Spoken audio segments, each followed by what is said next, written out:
मैं श्रीमती सागरिका घोष को आमंत्रित करता हूं प्लीज। ধন্যবাদ মাননীয় deputy chairman. All India Trinamool কংগ্রেসের পক্ষ থেকে আমি বক্তব্য রাখতে দাঁড়ালাম।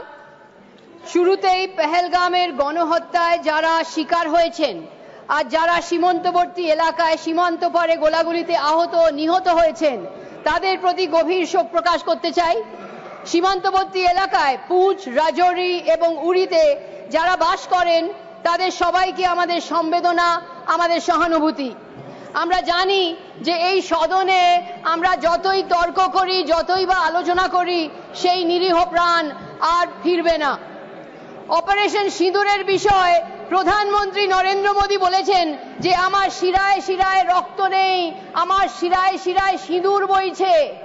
এটা আমরা স্বীকার করতে রাজি না। আমরা বলবো না প্রধানমন্ত্রী, আপনার শিরায় শিরায় সিঁদুর নেই, আপনার শিরায় শিরায় শুধু রাজনীতি আছে। नहीं प्रधानमंत्री, आपके नस में सिंदूर नहीं है, आपके नस में सिर्फ राजनीति है। You do not have Sindoor in your veins, you only have politics and more politics in your veins. প্রধানমন্ত্রী যদি শিরায় সিঁদুর বইতো তাহলে 22 এপ্রিলে এত বড় নিরাপত্তা ত্রুটি কি করে হয়ে গেল পেহেলগামে? প্রধানমন্ত্রী শিরায় যদি সিঁদুর বইতো তাহলে পেহেলগামে সন্ত্রাসীরা ঢুকলো কি করে? আপনাদের অবহেলার জন্য ঢুকতে পেরেছে। ইট ওয়াজ ইয়োর নেগলিজেন্স।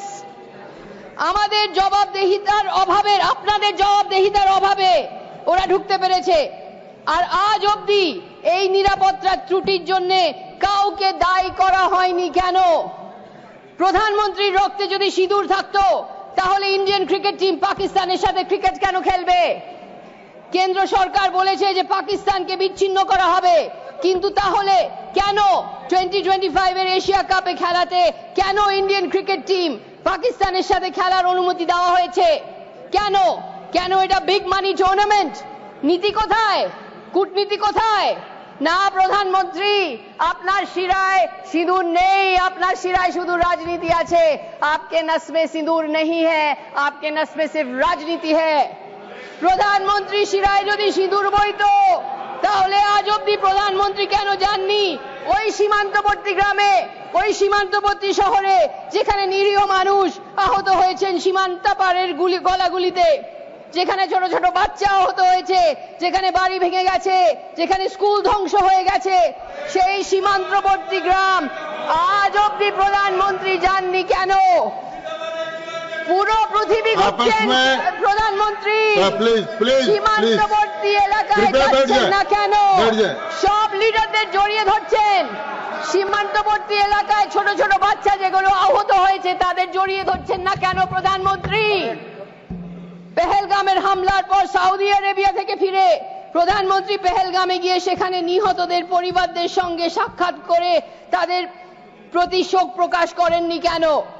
তিনি কেন সবচেয়ে আগে বিহারে নির্বাচনী সভাতে গেলেন? পেহেলগামের শহীদদের পরিবারদের চোখের জল মুছলেন না কেন সে আগে? বিহারে গিয়ে নির্বাচনী বক্তৃতা কেন?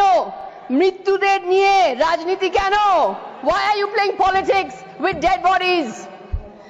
কারণ প্রধানমন্ত্রীর শিরায় সিঁদুর নেই, প্রধানমন্ত্রীর শিরায় শুধু রাজনীতি আছে। তৃণমূল কংগ্রেস সব সময় সন্ত্রাসবাদী ও পাকিস্তান প্রেরিত জঙ্গিদের বিরুদ্ধে আমাদের সাহসী সেনাবাহিনীর সাথে দাঁড়িয়ে আছে, কিন্তু তার মানে এই নয় যে আমরা এই সরকারকে প্রশ্ন করতে পারি না। প্রকৃত দেশপ্রেমিক দেশকে শক্তিশালী করার জন্যই প্রশ্ন করে, তাই জন্যই জিজ্ঞাসা করে। The true patriot asks questions only to make the country stronger. Jammu কাশ্মীরে প্রশাসনের ব্যর্থতা আমরা রোজ দেখতে পাচ্ছি। পেহেলগামে নিরাপত্তার ত্রুটির জন্য কাউকে আজ অব্দি দায়ী করা হয়নি, কারণ প্রধানমন্ত্রীর শিরায় সিঁদুর নেই, প্রধানমন্ত্রীর শিরায় শুধু রাজনীতি আছে। একটা শব্দ আছে এমপ্যাথি, হামদর্দি, সহানুভূতি, অন্যদের দুঃখে কষ্টে সমবেতী হওয়া। দুঃখজনক যে সহানুভূতি শব্দটা কেন্দ্র সরকারের কাছে নেই। কেন্দ্র সরকারের ভাষা থেকে সহানুভূতি শব্দটাই মুছে গেছে। The word empathy does not exist for this government. ये सरकार हमदर्दी शब्द को भूल चुकी है। भुक्तभोगी पाशे দাঁড়ানোর বদলে অপারেশন সিঁদুরের সময় ভারতীয় জনতা পার্টি কি করছিল? ভারতীয় জনতা পার্টি ব্যস্ত ছিল প্রধানমন্ত্রী যুদ্ধকালীন পোস্টার লাগাতে, যেন যুদ্ধটা প্রধানমন্ত্রী করছেন, আমাদের সাহসী বাহিনীরা নয়। সেনার ইউনিফর্ম পরে সেনার মতো সেজে প্রধানমন্ত্রীর ছবি কেন দেখানো হচ্ছিল চারিদিকে? এটা কি সহানুভূতি? এটা কি সহানুভূতি না এটা রাজনীতি? পেহেলগামে 26 জনের মৃত্যু হয়েছে, সীমান্তবর্তী এলাকায় 16 জন প্রাণ হারিয়েছেন। প্রত্যেকটি মানুষের জীবন অমূল্য। হিন্দু, মুসলিম, শিখ সব সম্প্রদায়ের মানুষ মারা গিয়েছেন, কিন্তু কেন্দ্র সরকার কি পুঁচের ব্যাপারে নিয়ে উদ্বিগ্ন ছিল? অথবা রাজনীতির বিষয় একজন লিডার সীমান্তবর্তী এলাকা নিয়ে উদ্বিগ্ন ছিলেন। আমাদের দলনেত্রী মমতা বন্দ্যোপাধ্যায় টেলিভিশনে যখন যুদ্ধ খেলা দেখে সব মুগ্ধ ছিলেন, আমাদের লিডার মমতা বন্দ্যোপাধ্যায় আমাদের নির্দেশ দিলেন যে তোমরা যাও সীমান্তবর্তী গ্রামে যাও, ওখানে গিয়ে মানুষের অবস্থা দেখো, ওখানে গিয়ে মানুষকে সাহায্য করো। কারণ মানুষের কাছে, মানুষের পাশে হচ্ছে ওনার নীতি। প্রধানমন্ত্রী পুঁচ আর রাজৌরি যাননি, কিন্তু আমরা গিয়েছিলাম। তৃণমূল কংগ্রেসের 5 জনের একটি প্রতিনিধি দল নেত্রীর নির্দেশে আমরা গিয়েছিলাম সীমান্তবর্তী এলাকায়। সেই সীমান্তবর্তী গ্রামে আর শহরে যেখানে কেউ যায়নি, কেউ পৌঁছায়নি, কেউ জিজ্ঞেস করেনি গিয়ে যে আপনারা কেমন আছেন। আমরা সহানুভূতির বার্তা করছিলাম যখন বিজেপি ভোটের বক্তৃতা দিচ্ছিল। আমি কেন্দ্র সরকারকে প্রশ্ন করতে চাই যে অপারেশন সিঁদুরের প্রস্তুতিতে যখন মক ড্রিল চলছিল, তখন সীমান্তবর্তী এলাকাগুলোকে খালি করা হয়নি কেন? সীমান্তবাসীদের নিরাপদ স্থানে সরিয়ে নিয়ে যাওয়া হয়নি কেন? Why were the border villages not evacuated before Operation Sindoor? Why were they left as sitting ducks for Pakistani shelling? যদি আপনার রক্তে সিঁদুর বইছে, তাহলে সহানুভূতি কোথায়? সীমান্তবর্তী এলাকায় আমরা অনেক দুঃখ কষ্ট দেখলাম। সীমান্তবর্তী গ্রাম আর শহর যুদ্ধের সময় সরাসরি গোলাগুলির সামনে থাকেন, অথচ তারাই সবচেয়ে ঝুঁকিপূর্ণ, সবচেয়ে অসহায়, সবচেয়ে উপেক্ষিত থাকেন। অপারেশন সিঁদুর সময় আন্তঃসীমান্ত শেলিং এ এই 16 জন নিহত হয়েছেন আর 88 জন আহত হয়েছেন। পুঁচ শহরে পৌঁছিয়ে আমরা ঠাকুর পরিবারের বাড়িতে গিয়েছিলাম। যখন তারা রাত্রিরে ঘুমিয়েছিলেন, একটা বিরাট শেল ছাদ ভেঙে তাদের শোয়ার ঘরে এসে পড়ে আর পুরো ঘরকে ছিন্ন ভিন্ন করে দেয়। আমরা অমরজিৎ সিং এর পরিবারের সাথে দেখা করলাম। অমরজিৎ সিং স্প্লিন্টারের শিকার হয়েছিলেন। রক্তাক্ত অবস্থায় তাকে পুঁচ ডিস্ট্রিক্ট হাসপাতালে নিয়ে যাওয়া হয়, কিন্তু হাসপাতাল তাকে চিকিৎসা পরিবেশা দিতে পারেনি। অমরজিৎ সিং এর 2 ছোট ছোট বাচ্চা আর বাবাকে দেখবে না। আমরা স্কুলে গিয়েছিলাম, একটা খ্রিস্টান স্কুল, যেখানে একই স্কুলে পড়ুয়া যমজ ভাই বোন উরফা ফাতিমা আর জেন আলী গোলার আঘাতে নিজের বাড়িতে মারা যায়। আর একজন আহত ছাত্র, তার হাত কেটে ফেলে দিতে হয়েছে কারণ সে আহত ছিল। 14 বয়সী বাচ্চারা মৃত, আহত। 14 বয়সী বাচ্চারা মৃত, আহত। আমরা জানলাম যে পুঁচের একজন জনপ্রিয় মাস্টার মশাই কারি মোহাম্মদ ইকবাল গোলার আঘাতে প্রাণ হারিয়েছেন। গদি মিডিয়া কারি মোহাম্মদ ইকবালকে সন্ত্রাসবাদী বলে চিহ্নিত করে আর ফেক নিউজ ছড়ায় যে তিনি পাকিস্তানে মারা গেছেন। হিন্দু, মুসলিম, শিখ সব আহত হয়েছেন সীমান্তবর্তী এলাকায়। নিরাপত্তাহীন সীমান্তবর্তী এলাকায় সব সম্প্রদায়ের মানুষ পাকিস্তানের গোলাবর্ষণের শিকার হয়েছেন। তবুও এই সরকার আর এই সরকারের সমর্থক সব সময় হিন্দু মুসলিম, হিন্দু মুসলিম, হিন্দু মুসলিম করছে। এখানে মিডিয়া নিয়ে এটা আমি কিছু বলতে চাই। একজন সাংবাদিক হিসেবে আমি গভীরভাবে দুঃখিত এবং ক্ষুব্ধ যেভাবে এই সরকার মিডিয়াকে নিয়ন্ত্রণ করে ফেক নিউজ ছড়াতে চেষ্টা করছে। যুদ্ধের সময় ফেক নিউজ ছড়ানো একটা অপরাধ। যুদ্ধের সময় মিথ্যে কথা বলা নাগরিকদের প্রতি অন্যায়। দেশের নীতিবাক্য হচ্ছে সত্যমেব জয়তে, সত্যমেব জয়তে, সত্য কা বিজয়, সত্য সবচেয়ে উপরে। কিন্তু এই সরকার সত্যর পালন করে না। এই সরকার সত্যমেব জয়তের পালন করে না। প্রধানমন্ত্রী কোনো প্রশ্ন নেবেন না, সাংবাদিক সম্মেলন করবেন না, দেশকে সত্যি কথা বলবেন না, বরং মিডিয়ার মাধ্যমে মিথ্যে প্রচার হবে। একটি দেশপ্রেমী সরকার সর্বপ্রথমে সত্য বলবে, সত্য বলে জনগণের আস্থা অর্জন করবে। যদি আপনার শিরায় সিঁদুর চলে, তাহলে আপনারা সত্যকে ভয় পান কেন? পুঁচ থেকে আমরা রাজৌরি গিয়েছিলাম। রাজৌরিতে একজন জেলা অধিকর্তা রাজকুমার থাপা নিজের বাড়িতে গোলার আঘাতে মারা যান। রাজৌরি ডিস্ট্রিক্ট হসপিটালে 16 বয়সী রাফিয়াকে দেখলাম আমরা, রাফিয়ার পায়ে ভীষণ চোট লেগেছে। কেঁদে কেঁদে আমাকে রাফিয়া জিজ্ঞেস করলো, দিদি আমি কি হাঁটবো, আমি কি আবার দৌড়াবো? অনেক প্রশ্ন আছে। সীমান্তবর্তী এলাকায় ঠিকমতো নিরাপত্তার ব্যবস্থা নেই কেন? সীমান্তবর্তী এলাকায় ভালো হাসপাতাল নেই কেন? সীমান্তবর্তী বাড়িগুলোর মধ্যে বাংকার বানানো হয়নি কেন? কেন্দ্র সরকার সীমান্তবর্তী এলাকার দায়বদ্ধতা নিচ্ছে না কেন? Why is the central government not taking responsibility for the safety and security of the border villages? What is it doing about the border villages? আপনারা শুধু পোস্টার ছাপছেন, কিন্তু আমরা পৌঁছার রাজৌরির বাস্তব অবস্থা দেখে এসেছি, যেখানে মানুষকে নিজের ভাগ্যের ওপরে ছেড়ে দেওয়া হয়েছে। তাদের একটাই প্রয়োজন ছিল, দ্য হিলিং টাচ, যেটা এই সরকারের পক্ষ থেকে একেবারে অনুপস্থিত ছিল। You have been unable to provide the healing touch. আপনারা এই জন্যই হিলিং টাচ দিতে পারছেন না, কারণ আপনাদের শিরায় তো সিঁদুর নেই, আপনাদের শিরায় শুধু রাজনীতি বইছে, শুধু রাজনীতির খেলা আপনারা করতে চান। পেহেলগাম একটা বড় নিরাপত্তার ব্যর্থতা ছিল, মাফ করা যায় না। পেহেলগামে বাইসারান মাঠ, যেখানে সন্ত্রাসী হামলাটা হয়েছে, একটি গুরুত্বপূর্ণ পর্যটন এলাকা, যেখানে প্রতিদিন হাজার হাজার মানুষ যাচ্ছে, সেই মাঠকে রক্ষা করা হয়নি কেন? বাইসারান মাঠে ফোর্স ছিল না কেন?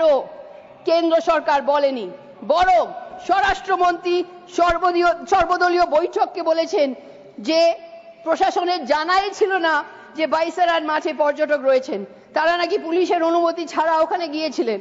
কিন্তু সত্য হচ্ছে এই যে বাইসারান মাঠে যাওয়ার জন্য কোনোদিন পুলিশের অনুমতি কোনো প্রয়োজনে হয় না, পুলিশের পারমিশন দরকার হয় না।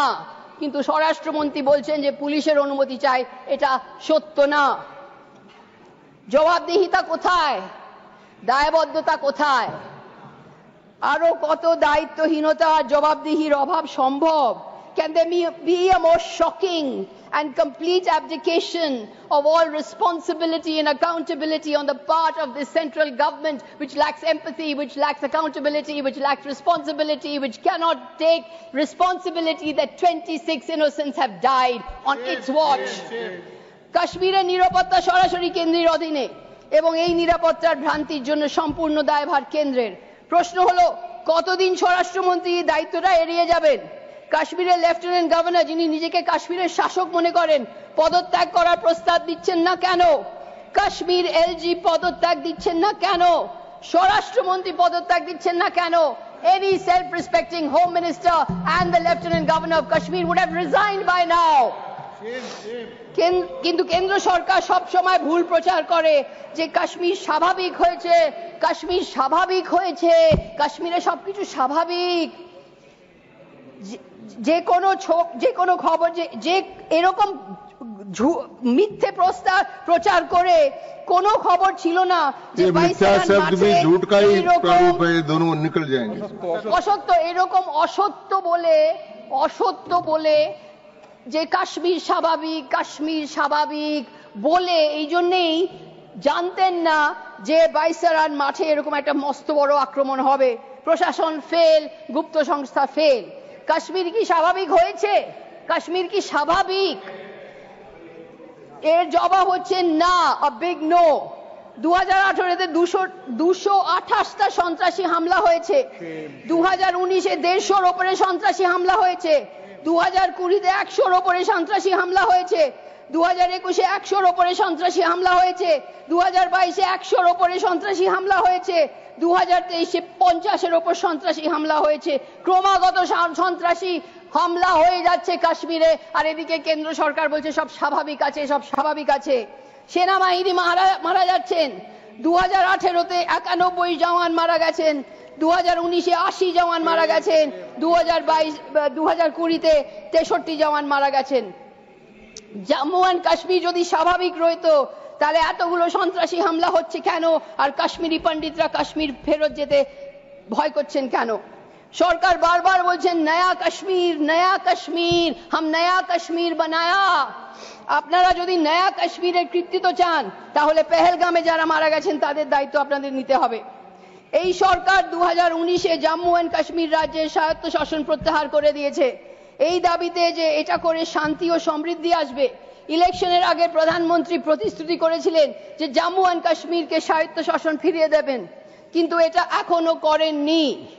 এই সরকারের জন্য কাশ্মীর শুধু এক ভূমির টুকরো, কিন্তু পেহেলগাম কাণ্ডর পরে কাশ্মীরিরা নিজে সব রাস্তায় নেমেছিলেন সন্ত্রাসবাদীদের বিরুদ্ধে প্রতিবাদ করতে। কিন্তু আপনাদের চিয়ার লিডার আর আপনাদের যে মিডিয়া সেল সবসময় কাশ্মীরদের অনেক রকমের নাম করে চিহ্নিত করেন। আপনারা স্বীকার করতে চান না যে কাশ্মীর হয়েছে ভারতের বহুধর্মীয় বহু সাংস্কৃতিক পরিচয়ের কেন্দ্রবিন্দু।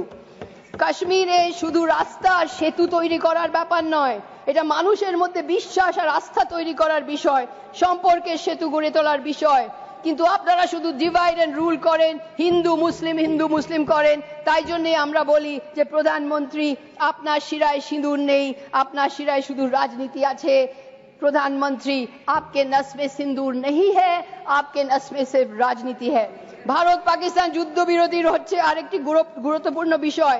কেন্দ্র সরকার একেবারে ব্যাখ্যা করেনি যে ডোনাল্ড ট্রাম্প যুদ্ধবিরতির কৃতিত্ব বারবার নিচ্ছেন, 27 বার নিয়েছেন যুদ্ধবিরতির কৃতিত্ব। যদি এটা অসত্য, তাহলে ট্রাম্পের বিরুদ্ধে প্রতিবাদ জানাচ্ছে না কেন কেন্দ্র সরকার? তুলনা করা যেতে পারে 1971 যুদ্ধ, যখন প্রধানমন্ত্রী Indira Gandhi American president Richard নিক্সনের সামনে কখনো মাথা নিচু করেননি, নিক্সনের শর্ত মানেননি। আজকাল মনে হচ্ছে যে কেন্দ্র সরকার আমেরিকার সামনে নতজানু হয়ে আছে। Why is this government kneeling before the United States? আমরা বলতে চাই যে সাহসী সেনাবাহিনীরা প্রাণ উৎসর্গ করেছে, সীমান্ত গ্রামের মানুষরা ধ্বংসের মুখে পড়েছেন, অসহায় পর্যটকদের গুলি করে হত্যা করে দেওয়া হয়েছে। কিন্তু আপনারা শুধু রাজনীতি করেন, শুধু রাজনীতি। আপনাদের কাছে সবকিছু একটা রাজনৈতিক খেল। বিজেপির কাছে অপারেশন সিঁদুর একটা নির্বাচনী ইস্যু, কিন্তু আমরা যারা নেতাজি সুভাষচন্দ্র বোস এবং বিবেকানন্দর ভূমি থেকে এসেছি, আমরা জানি যে প্রকৃত দেশপ্রেম কি। সুভাষ বোসের দেশপ্রেম আর দেশভক্তি নির্বাচন জেতা আর ভোট দখল করার জন্য ছিল না। সুভাষ বোসের দেশভক্তি দেশকে শক্ত করার জন্য ছিল, দেশের ঐক্য বাড়িয়ে রাখার জন্য ছিল। না মাননীয় প্রধানমন্ত্রী, আপনার শিরায় সিঁদুর নেই, আপনার শিরায় শুধু রাজনীতি আছে। এখন আপনারা দেশকে ডিভাইড এন্ড রুল করছেন, ভারতকে বিভক্ত করছেন, ডিভাইড এন্ড রুল করছেন, যখন যুদ্ধের সামনে আমাদের ঐক্য হচ্ছে সবচেয়ে বেশি জরুরি জিনিস। আপনারা ডিভাইড এন্ড রুল করে বাঙালিদের, বাংলা ভাষীদের বাংলাদেশি বলে দেশকে দুর্বল করছেন, দেশকে বিভক্ত করছেন, ডিভাইড এন্ড রুল করছেন। তাই জন্যই আমরা বলি, না প্রধানমন্ত্রী, আপনার শিরায় সিঁদুর নেই, আপনার শিরায় শুধু রাজনীতি আছে। आपके नस में सिंदूर नहीं है, आपके नस में सिर्फ राजनीति है, सिर्फ राजनीति। You do not have Sindoor in your veins, you only have politics and more politics in your veins।